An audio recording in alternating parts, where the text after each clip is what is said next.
बुलेटिनच्या सुरुवातीलाच बातमी आहे मुंबईतल्या समुद्रात झालेल्या बोटीच्या अपघाताची। गेटवे ऑफ इंडियाहून एलिफंटाकडे जाणाऱ्या पॅसेंजर बोटीला नेव्हीच्या स्पीड बोटीने धडक दिली आहे, ज्यामध्ये 108 जणांना वाचवण्यात आलं असून दोघांचा मात्र मृत्यू झाल्याची माहिती आहे। पाहूयात नेमकं काय घडलं।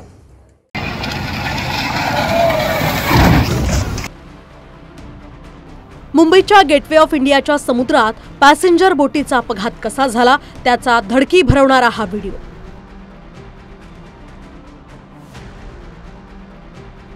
यात स्पष्ट दिसतंय की नेव्हीच्या स्पीड बोटनं नीलकमल नावाच्या बोटीला जोरदार धडक दिली आणि त्यानंतर एलिफंटाकडे जाणारी ही नीलकमल बोट समुद्रात उलटली। नीलकमल बोटीवर एकूण 110 लोक होते, त्यापैकी दोघांचा मृत्यू झालाय आणि तिघांची प्रकृती चिंताजनक आहे। अपघातानंतर 108 जणांना वाचवण्यात आलं। बचावानंतर 56 जणांना जेएनपीटी हॉस्पिटलला नेण्यात आलं। नेव्ही डॉकयार्डच्या हॉस्पिटलला 9 जणांना नेण्यात आलंय। नवीन बोट होती, नेव्हीची मिस्टेक आहे, बाकी आमच्या बोटीचा काही मिस्टेक नाही। नेव्हीच्या मिस्टेक नाही, ती बोट फोडून टाकली।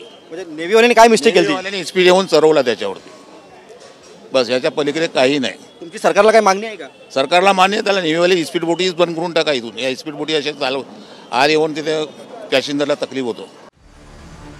बोट उलटल्याचं समजताच तात्काळ स्थानिक मच्छीमार करणारे नौदल जेएनपीटी यांच्या बोटींच्या सहाय्याने बचाव कार्याला सुरुवात झाली आणि रेस्क्यू ऑपरेशन करण्यात आलं।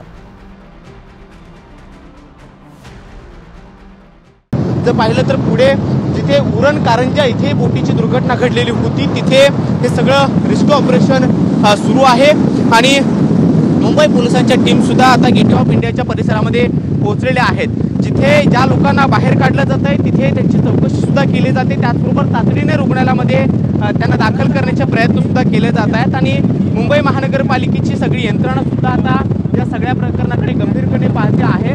रोज 2:30च्या नंतर एलिफंटाला जाते, ती जात होती तिथे नेव्हीची एक स्पीड बोट आहे, ती तिकडून आली, त्यांनी एक राऊंड मारला, परत गेली आणि तिने आणून त्या आमच्या बोटीला असं जोराने ठोकली आणि त्याने ॲक्सिडेंट झाला। नौदलाची हाय तुमच्याकडे म्हणजे ती हीच आहे नेव्हीची स्पीड बोट। 80 लोक होते।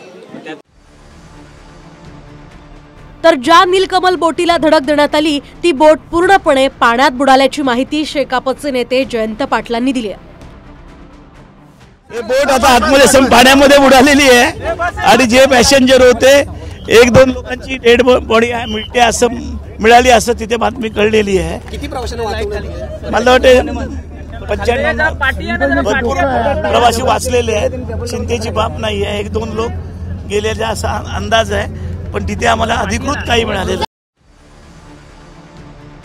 तर मुख्यमंत्री फडणवीसांनी विधानसभेत या घटनेची माहिती देताना काही जण बेपत्ता असल्याचं सांगितलं।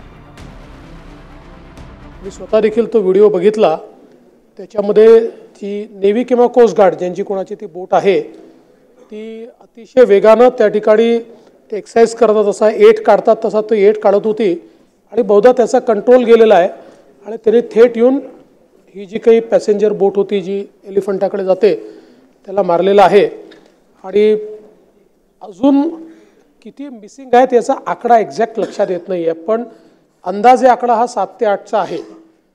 लवकरच त्या संदर्भात, कारण हे सगळे टुरिस्ट असतात त्यामुळे ते बाहेरचे असतात, त्यामुळे त्यांच्या संदर्भात ॲसर्टन करणं हे थोडं त्याला वेळ लागतो, पण फॉर्च्युनेटली तिथे मदत वेळेवर पोचल्यामुळे मेजर लोकांना वाचवता आलेलं आहे। पण काही लोकांचा म्हणजे अजून मृत आपण म्हणणार नाही, पण काही लोक अजून सापडलेले नाहीत। कृष्णा सुमार वाडकर सह ब्युरो रिपोर्ट TV9 मराठी।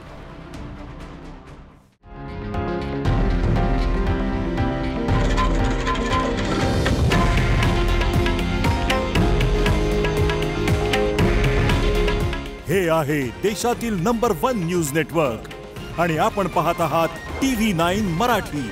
काळजी तुमची, हित महाराष्ट्राचं।